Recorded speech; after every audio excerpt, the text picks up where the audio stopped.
어느 순간 자신도 모르게 세상의 관점에서 판단하고 있는 것을 보고 어떤 사람은 깜짝 놀라고 또 어떤 사람은 당연하다고 생각하고 행동하며 살아가게 되는 것입니다.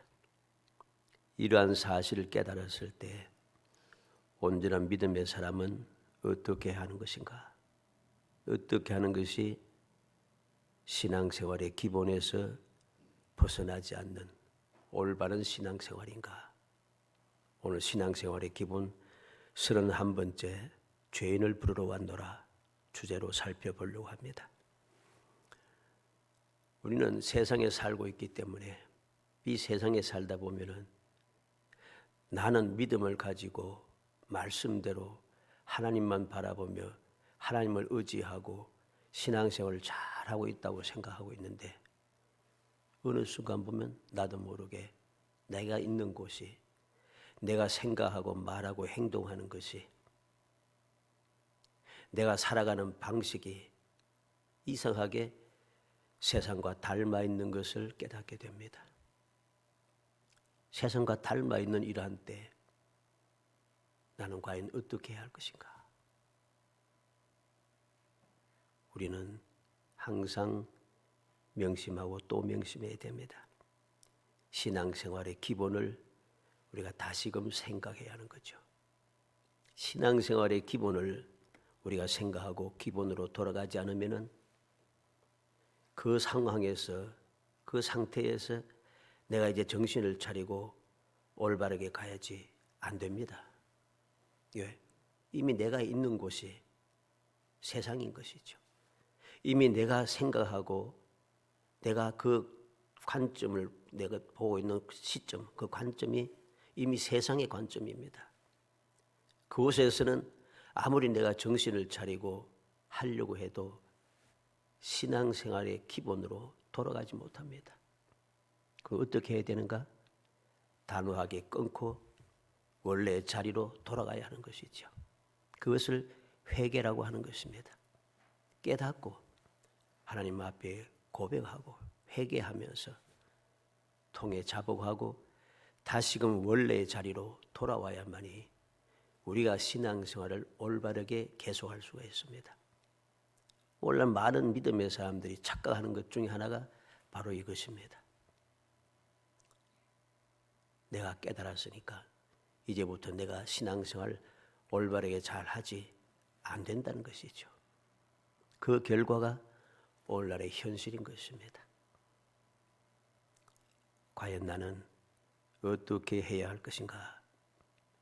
기본으로 돌아가야 한다는 것. 오늘 본문 말씀도 이제까지 말씀드렸듯이 믿음의 사람들이 일반적으로 잘 지키지 않는 것 중에 하나입니다.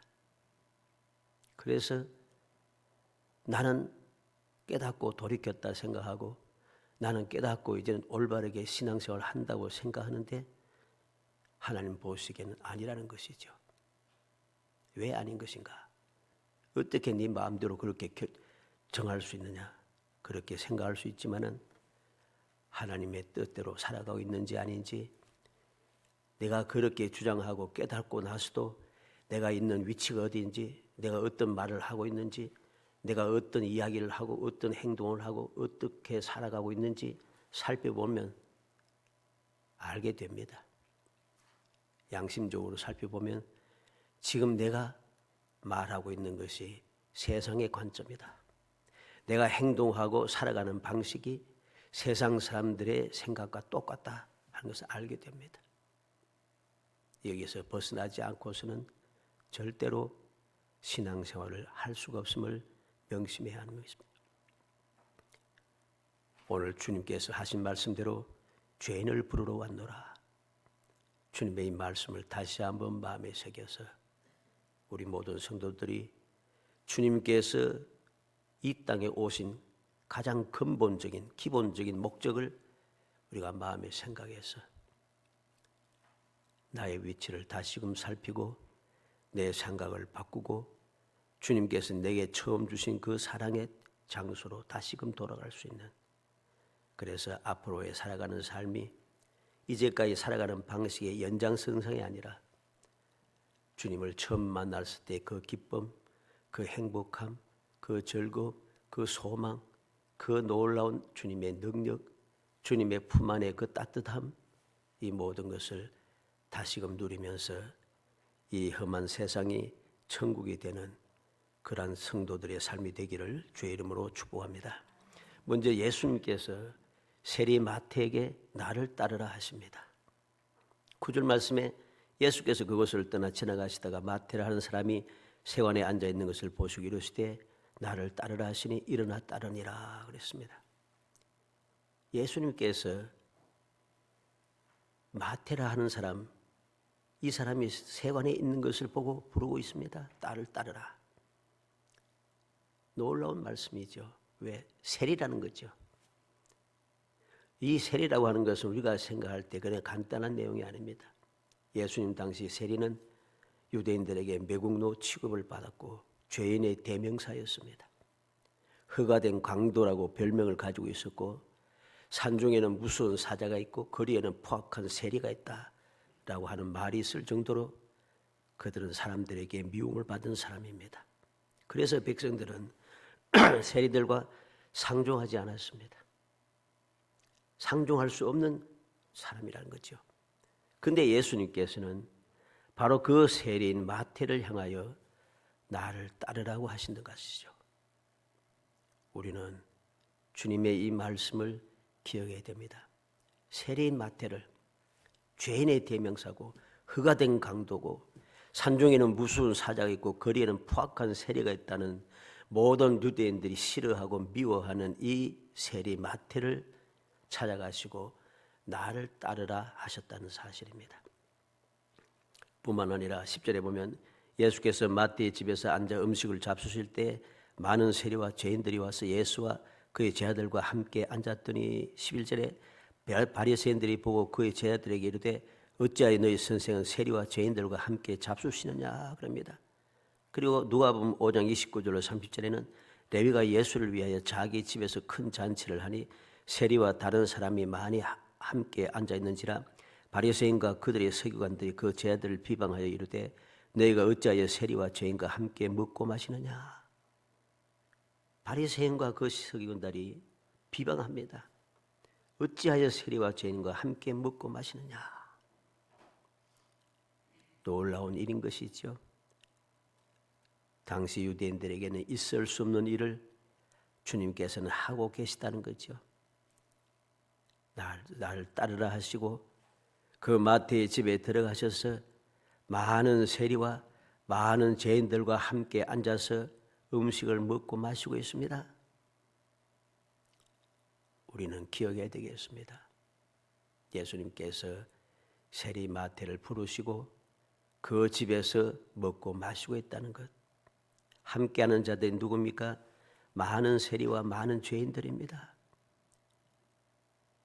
바리새인들이 비방하고 있습니다. 그러나 주님께서는 개의치 아니하십니다. 우리는 명심해야겠습니다. 명심하고 명심해야 됩니다. 세리는 자격이 없어. 유대인들의 생각이 무엇입니까? 세리는 유대인이 아니야. 저는 반역자야. 저들은 구원받을 수가 없어. 저들과 상종해서는 안 돼. 이것은 누가 정한 것입니까? 내가 그렇게 생각하고 미워하고 할 수 있지만은 주님께서 부르심에 대하여서는 내가 그렇게 주님의 부르심에 대하여서 그렇게 비판하고 비방하고 욕해서는 안 되는 것이죠. 왜 그렇습니까? 주님께서 이 땅에 오신 목적이 바로 버림받은 사람, 모든 사람들에게 비방받는 사람, 모든 사람들이 인정받지 못한 사람, 불쌍한 사람, 그러한 사람들을 구원하기 위해서 주님께서 이 땅에 오신 것이죠. 우리가 저 사람은 죄인이라 주장하고 저 사람은 도저히 너무 악해서 구원받을 수 없다라고 그렇게 주장하고 있지만은 우리는 잊어버리고 있는 것입니다. 나도 그러한 사람이었다. 그러면 사람들이 이야기하면 나는 저만큼 악하지 않고 저만큼 죄짓지 않고 저만큼 못된 사람이 아니고 저만큼 악질이지 아니야. 악질이든 아니든 좀 더 악하든 좀 더 순하든 상관없이 죄인은 죄인인 것입니다. 죄인은 반드시 죽게 되어 있고 죄인에게는 사망밖에 없는 것입니다. 심판이 있는 것이죠. 그래서 첫 번째 사람이었던 아담과 하와도 하나님의 말씀을 어긴 그 죄 하나 때문에 인간적으로 생각할 때는 과일 하나 따먹은 거 끝이잖아요. 과일 하나 따먹었지만 하나님 보시기에는 그는 죄인인 것입니다. 그 죄인 때문에 그는 죽지 않을 것이라고 마귀가 꾀었지만은 죽지 않을 것 같았지만은 그는 죽게 되는 것입니다. 사망이 이 땅에 들어왔고 그리고 저주가 시작이 된 것이죠. 고통이 시작되었고 사람들이 살아가는데 여러 가지 힘들고 괴롭게 하는 가시와 엉겅퀴가 시작이 되었습니다. 아담과 하와는 죄인이 아니었습니까? 첫 번째 사람이었으니까 하나님께 복을 받은 사람이었으니까 하나님의 형상과 모양으로 지음을 받고 하나님의 영으로 생기가 들어간 사람이었으니까 하나님께 복을 받고 세상을 다스리게 한 사람이었으니까 그 사람은 괜찮은 사람입니까? 아닙니다. 똑같이 죄인인 것입니다. 그래서 그들은 에덴 동산에서 쫓겨나게 되고 이제부터는 땀을 흘리며 고생해야 되고 그들에겐 죽음이 시작되었고 그들에겐 고통도 시작되었습니다. 그것이 오늘날까지 이어졌죠. 그런데 저 사람은 악인이라 구원받을 자격이 없고 저 사람은 교회에 달 자격이 없고 예수 믿을 자격도 없고 이런 식으로 이야기해서는 안 되는 것이죠. 나도 똑같은 죄인인 것을 우리는 기억해야 할 것입니다. 주님께서 이 땅에 오셔서 나를 구원하시기 위해서 내 죄를 사하기 위해서 십자가에 달려 돌아가시지 않았더라면 장사한 지 사흘 만에 부활하셔서 하나님 보좌 우편에 지금도 날 위해서 기도하지 않으셨다면 우리에게도 소망이 없었습니다. 어떻게 소망이 있겠어요? 하나님의 택한 백성만이 하나님의 백성들만이 구원을 받을 수 있고 하나님의 은혜를 받을 수 있는데 나는 이방인인데 우리는 이방인이었잖아요. 근데 예수님 때문에 우리는 이제 주님의 부름을 받아 예수 믿는 사람이 되고 죄사함 받고 의인이 되며 하나님의 자녀의 권세를 가지고 오늘도 하나님과 동행하며 하나님과 함께 동거하면서 천국의 삶을 살게 되었습니다. 그랬던 내가 그 은혜를 망각하고 내 마음대로 세상의 관점으로 모든 것을 판단하고 그렇게 말하며 행동하고 살아가는 것은 올바른 믿음이 아닌 것이죠. 우리는 올바른 믿음에 든든히 서야 합니다. 그리할 때에 비로소 우리의 믿음은 올바른 믿음이고 그 올바른 믿음이 거룩한 신앙생활을 하게 하고 거룩한 신앙생활이 우리의 삶을 행복하게 하는 것이죠. 두 번째로는 예수님께서는 의사는 병든 자에게 필요하다고 말씀하십니다. 12절에 예수께서 들으시기로 하시되 건강한 자에게는 의사가 쓸데없고 병든 자에게 쓸데있느니라. 주님께서 하신 이 말씀은 무슨 의미겠습니까? 이 세상에는 각종 질병들이 가득 차 있다는 것이죠. 우리가 살고 있는 이 세상에는 우리가 상상도 하지 못했던 그러한 질병이 가득 차 있습니다. 옛날부터 있었던 너무 사소한 질병 같은 그러한 질병조차도 아직도 해결하지 못하고 우리는 그 질병 때문에 지금도 수천 년 동안 계속해서 고난을 받고 있으면서도 이제 의학이 발전하고 과학이 발전하여서 이제는 생명도 연장할 수가 있고 이상한 소리를 하면서 사람들이 헛된 생활을 하고 있습니다. 그렇게 세상의 방법으로 내가 얼마든지 할 수 있다고 그런 생각과 주장을 가지고서는 질병을 치료할 수 없고 질병을 해결할 수가 없습니다. 질병을 해결하실 수 있는 유일하신 분은 예수님밖에 없다는 사실이죠. 주님께서는 이스라엘 백성들을 애굽 땅에서 이끌어내시고 광야에서 모세를 통해 뭐라고 했습니까? 나는 너희를 치료하는 여호와의 민이라. 하나님께서만 치료하실 수 있습니다. 예수님께서 이 땅에 오셔서 바로 병든 자를 치료하시기 위해서 이 땅에 오신 목적을 이루고 계십니다. 각종 질병들을 치료하기 위해서 주님은 나를 따르라 하시고 예수님을 따랐던 수많은 병자들이 다 치유함을 받았습니다. 귀신 들린 자들이 자유를 얻었습니다. 여러 가지 마음의 고통과 괴로움과 슬픔과 원망과 절망 속에 세워든 많은 사람들이 주님을 따르고 주님의 말씀을 듣고 주의 가르침을 받으며 소망의 즐거움을 얻었습니다. 이제까지 절망 속에 살아왔던 그들이, 지도자들의 이야기를 들으며 절망하던 그들이, 마음에 괴로움만 가득 찼던 그들이 주님의 가르침을 받고 나서 놀라면서 이제까지 우리가 이런 말씀을 들어본 적이 없다, 권세 있는 말씀이라고 그들이 기뻐하고 즐거워했습니다. 주님께서 행하시는 그 모든 역사를 바라보면서 하나님께서 백성들을 돌보셨다고 그들은 즐거워했습니다. 이것이 바로 주님께서 이 땅에 오신 목적인 것이죠. 의사는 병든 자에게 필요하다 하십니다. 건강한 자에게는 의사가 필요 없는 것이죠. 세 번째로 예수님께서는 죄인을 부르러 왔다고 말씀하십니다. 13절에 너희는 가서 내가 긍휼을 원하고 제사를 원하지 아니하노라 하신 뜻이 무엇인지 배우라.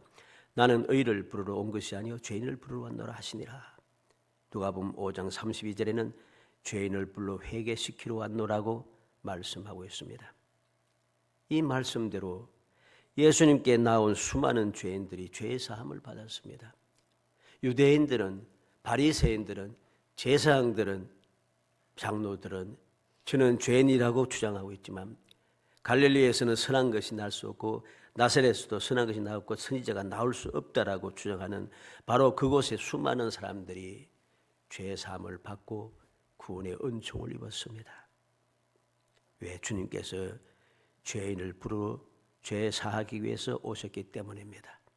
그렇게 주님께서 오셨습니다. 그런데 내가 저 사람은 병든 사람이라 저 사람의 질병은 너무나도 지저분해, 너무나도 좋지 못해, 저 사람은 악인이겠지, 죄를 지었겠지, 여러 가지로 생각하면서 세상적인 관점에서 판단하여 그렇게 행동하는 것은 올바른 믿음이 아닌 것이죠. 그러한 믿음을 가지고서 믿음 생활을 죽도록 해도 아무런 행복함이 있을 수가 없습니다. 즐겁지 않습니다. 기쁘지 않습니다. 주님의 은혜를 깨닫지 못합니다. 주님의 은혜를 알지 못합니다. 주님께서 함께 하시는 그 행복함을 누리지 못합니다. 아무리 살펴봐도 주님은 안 계시고 주님은 보이지 않고 그렇게 주장하면서 오늘도 세상과 짝하면서 세상 사람들과 함께 주님의 영광을 가리고 주님을 대적하며 살아가는 것이죠. 우리는 명심해야 됩니다. 예수님께서 분명히 말씀합니다. 의인을 부르러 온 것이 아니라 죄인을 불러 회개시키러 왔다는 사실을 우리는 깨달아야 됩니다. 그러므로 우리가 세상에서 신앙생활하는 동안에 생각지도 못했던 일을 만났을 때 저 사람은 너무 악인인데, 저 사람은 너무 악랄한데, 저 사람은 죄인인데 이것을 내 마음대로 판단해서는 안 됩니다. 사람들의 판단을 따라서는 안 됩니다. 세상의 관점에서 모든 것을 판단해서는 아니 되는 것입니다. 하나님의 뜻에 맞게 주님께서 세우신 그 목적에 따라 주님께서 우리에게 약속하신 그 약속을 의지하여 우리가 모든 것을 판단하고 모든 말을 하고 행동하며 살아가야 하는 것이죠. 이것이 바로 주님께서 이 땅에 오신 목적이었습니다. 죄인을 부르러 왔노라, 나를 따르라 하신 주님의 말씀을 우리는 기억해야 되는 것입니다. 살아가는 성도 여러분, 우리가 명심할 것은 믿음의 관점에서, 이 믿음은 일반적인 그냥 믿음이 아니라 내가 죄 사함 받고 구원받은 구원의 은혜를 얻는 그 믿음을 말합니다. 이 믿음에 세상의 관점으로 당연하다라고 하는 것은 있을 수가 없는 이야기입니다. 그렇게 당연하다고 그렇게 주장해서는 안 되는 것입니다. 세상의 모든 죄인은 다 죄 사함 받고 구원받을 자격이 있다는 것이죠. 왜? 주님께서 그러기 위해서 이 땅에 오셨고 하나님께서는 세상을 이처럼 사랑하셨다고 말씀하셨기 때문입니다. 나만 사랑하신 것이 아니라 세상을 이처럼 사랑하사 독생자를 주셨다고 말씀하셨기 때문이죠. 그러므로 모든 사람들이 다 구원받을 자격이 있고 죄사함 받을 자격이 있는 것입니다. 주님의 부름을 받을 자격이 있고 주님과 함께 거하며 주님과 함께 음식을 먹을 자격이 있는 것이죠. 동서고금을 막론하고 남녀노소 빈부귀춘 유명하든 무명하든 이름을 날리든 아니든 또 유무식 지식이 있든지 없든지 간에 유무능 능력이 있든지 없든지 상관이 없습니다. 누구나 다 기회가 있다는 것입니다. 택한 백성도 이방인들도 백부장도 평민도 각종 병자들도 건강한 사람들도 귀신 들린 자도 정상적인 사람도 갈릴리 나사렛 사람도 본토인도 유대인이든 사마리아인이든 상관없이 십자가의 강도도 핍박자 사울도 거지 나사로도 부자인 아리마대 요셉도 재상이든 일반이든 자유이든 노예이든 상관없이 다 구원의 자격을 얻었습니다. 주님께서 그들을 부르시고 그를 따르게 하시고 그들의 죄를 사하시며 그들의 모든 영육간의 질병을 치료하시며 그들에게 주님의 은혜를 베풀어 주신 것이죠. 그래서 그들은 주님과 함께 살며 기쁨으로 행복하게 주를 찬양하며 주님을 닮아가며 주님의 가신 길을 따라가며 주님의 맡겨진 사명을 충성함을 감당하면서 그렇게 살아왔고 바로 그러한 믿음의 사람들 때문에 오늘 내가 예수를 믿고 구원받은 것이죠. 이 사실을 기억해야 됩니다. 이것을 절대로 잊어서는 안 되는 것입니다. 예수님께서 택하신 12명의 제자들 중에 11명이 선지자나 선한자가 날 수 없다고 하는 갈릴리 지역 사람들이었습니다. 복음은 좋은 소식이라고 하죠. 복음은 왜 좋은 소식입니까? 사랑받을 자격이 없다고 사는 사람이 하나님의 사랑을 받을 수 있기 때문이고 하나님께 선택을 받을 수 없는 존재라고 하는 사람들이 하나님의 선택을 받을 수 있기 때문이고 도저히 죄의 사함을 받을 수 없는 악인이라 하는 사람들이 속죄의 은총을 누리기 때문이고 저 사람은 구원받을 수 없어 절대로 구원받지 못해 하던 사람이 구원을 받게 되기 때문이고 인도를 받고 보호를 받고 평안을 누리고 약속된 복을 누리며 세상을 이겨내고 풍족한 삶을 사며 형통한 삶을 살고 영생을 사모하며 살아갈 수 있게 하시니 이것은 복음인 것입니다. 이 모든 것들은 누구에게나 다 기회가 있는 것이고 자격을 가지고 있는 것입니다. 그래서 주님께서는 이 놀라운 복음을 우리에게 전해주십니다. 나를 따르라. 죄인을 부르러 왔노라. 병든 자에게 의사가 필요하니라. 우리는 종종 세상을 신앙생활 하다가 교회를 다니면서 교회 생활을 하다가 시험에 들 때가 있습니다.